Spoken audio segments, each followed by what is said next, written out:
So, hello guys, eto naman tayo ngayon. So, mag-open muna ako ng ito yung nabili natin sa Lazada. Ano na siya, compact drill. Check natin siya guys, kung okay siya. Super okay naman, siya. So, kung hindi sa akin importante yung gupi, yung karaton, basta importante yung nasa loob is kumpleto saka ayos. So, electric drill for only 600 plus lang siya guys. So chinek ko naman yung reviews niya, super maganda naman yung reviews niya. Ito siya. Okay, naka bubble wrap siya. Okay, nice design. Okay, yan na natin sa karton. Yes, yeah. Okay, yun. So ayan siya to guys, tools, JD Tools. Check natin yung loob, sana kumpleto, sana okay yung pagkakagawa. Alright, so hilahin natin. So meron siya itong lalagyanan. Ayun, okay na okay. So ito yung tsura nya. So meron siyang type, meron siyang hammer, meron siyang drill. So meron siyang hammer, drill. So okay naman. Dito yung mga niya. So isa sa mga JD tool guys na nabili ko.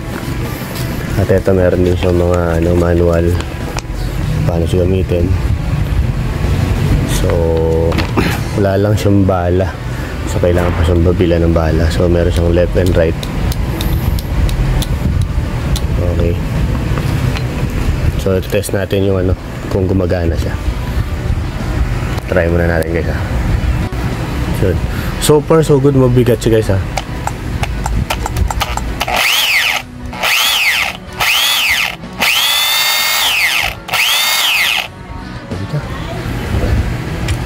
So ito yung hammer. Ito yung left. Ito yung right.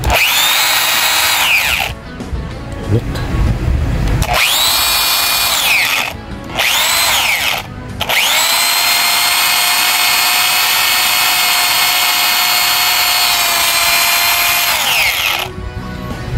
So ayos. Compact.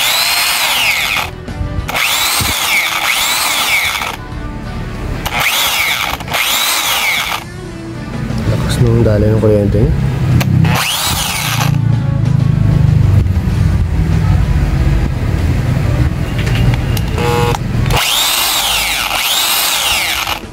Ang init.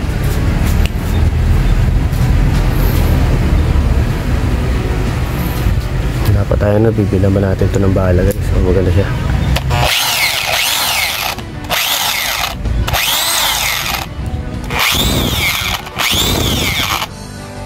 Lakas naman yun.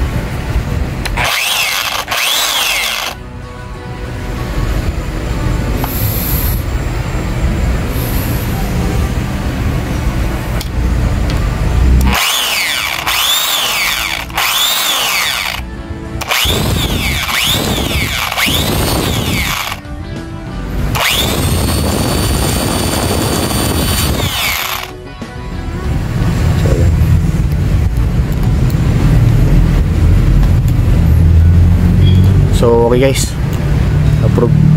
Maganda. Perfect.